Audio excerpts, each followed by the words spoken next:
नमस्कार, मैं हूं इरफान शेख और आप देख रहे हैं एनबीसी भारत।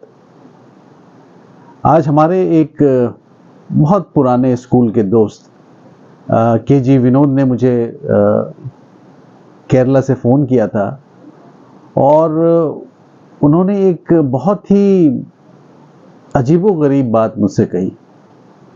उन्होंने ये कहा कि बहुत जल्द केरला जो है वो एक पूरा स्टेट जो है एक ओल्ड एज होम की तरह हो जाएगा।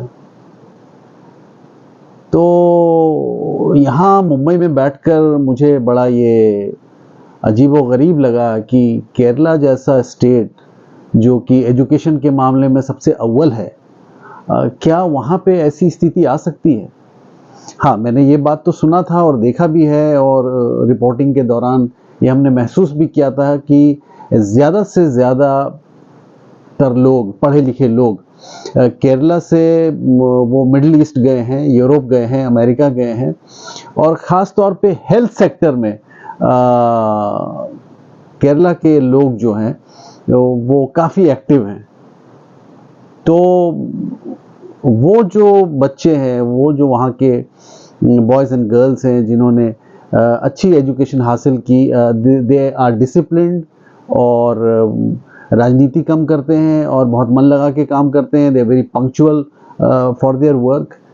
तो कुल मिलाकर के ज़्यादातर हॉस्पिटल्स में और सरकारी दफ्तरों में हमें केरला के लोग देखने को मिल जाते हैं और वहाँ के लोग किसी तरह के कंट्रोवर्सी में भी नहीं पड़ते हैं, किसी तरह की राजनीति में भी नहीं पड़ते हैं वो लोग।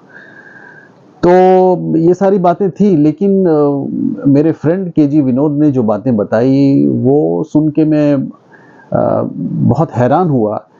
उनका ये कहना था कि बहुत सारे ऐसे बच्चे हैं जो अब्रॉड जाते हैं, यूरोप जाते हैं, अमेरिका जाते हैं और इंजीनियरिंग करते हैं, वो मेडिकल लाइन में जाते हैं, एमबीबीएस करते हैं, डॉक्टर बनते हैं, इंजीनियर बनते हैं।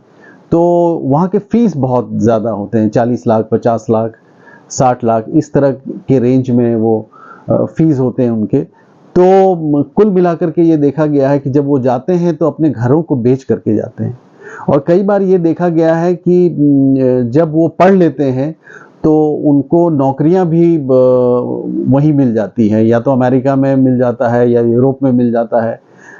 तो मिडिल ईस्ट में तो ऐसा नहीं है कि मिडिल ईस्ट में जब वो काम करते हैं तो कमाते हैं, कमाने के बाद जब वो रिटायर होते हैं तो वो वापस केरला आ जाते हैं, अपने स्टेट में आ जाते हैं। लेकिन यूरोप और अमेरिका में ऐसा नहीं है, वो ज़्यादातर वहीं सेटल कर जाते हैं, वहीं शादी कर लेते हैं, वहीं रहते हैं। तो ऐसे सूरत हाल में जो पेरेंट्स हैं वो अपने आप को बहुत ही लोनली फील करते हैं और लाखों की तादाद में वहाँ पे मकाने हैं जो आज के दौर में खाली पड़ा हुआ है। तो रेट्स भी कम हो रहे हैं कि आखिर वहाँ पे जो बने हुए मकाने हैं उनको कौन ख़रीदेगा, उनको रेंट पे कौन लेगा।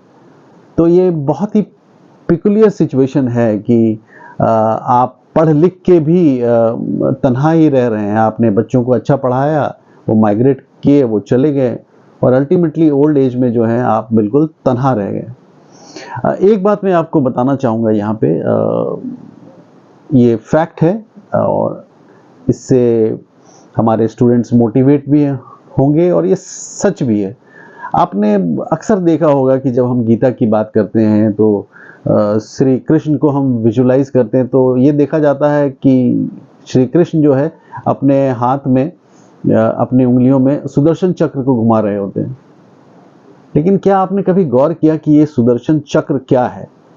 अगर हम इसको लिटरली देखें तो एक छोटा बच्चा, जब एक गरीब का बच्चा कहीं जा रहा होता है और उसके पास कोई खिलौना नहीं होता है तो वो क्या करता है कि कहीं से एक धागा इकट्ठा करता है और उस धागा में वो कहीं पे पड़ा हुआ कोई कील मिल जाता है तो उसे बांध लेता है, कहीं पे पड़ा हुआ कोई नट है तो उसे बांध लेता है, कहीं पे मेटल का कोई सामान मिला है तो उसे बांध देता है और उसे फिर वो ज़ोर ज़ोर से घुमाता है।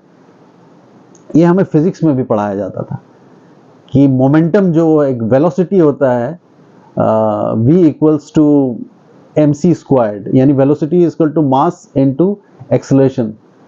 तो ये जो चीज है,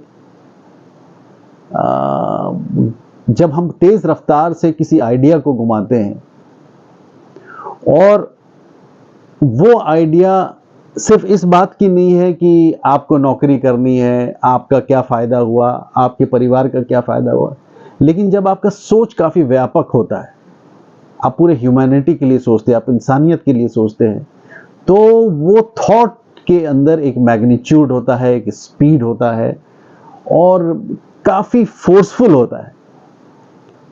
तो ज्यादातर लोग जिन्होंने बड़ा काम किया है देश के लिए या दुनिया के लिए, तो उन्होंने कभी अपने बारे में नहीं सोचा, उन्होंने सोसाइटी के बारे में सोचा, उन्होंने इंसानियत के बारे में सोचा, उन्होंने पूरी दुनिया के बारे में सोचा।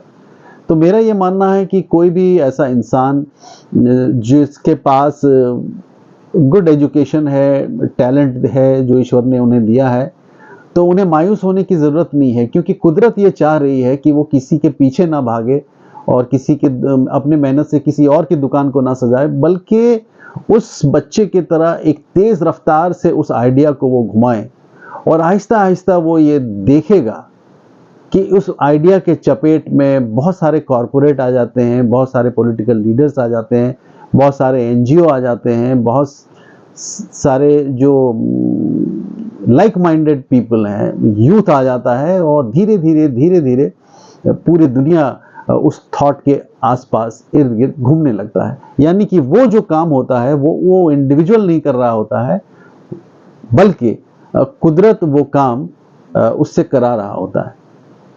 मेरा ये मानना है उसके लिए इंटीग्रिटी बहुत इंपॉर्टेंट है। इंटीग्रिटी का मतलब ये है कि आप अपने बारे में ना सोचें, आप के पास कोई वेस्टेड इंटरेस्ट ना हो और आप चीज़ों को मैनिपुलेट ना करें। You have to be very clear, you have to be very clean about your thoughts. आपका नीयत बहुत साफ होना चाहिए, तब मुझे लगता है कि वो जो काम है एक मोमेंटम क्रिएट हो सकता है, एक बड़ा काम हो सकता है। तो ये मैं मैसेज देना चाहूँगा अपने सभी स्टूडेंट्स को जो मुझे सुन रहे हैं। Thank you very much for watching this part of NBC Bharat. जय हिंद, जय भारत।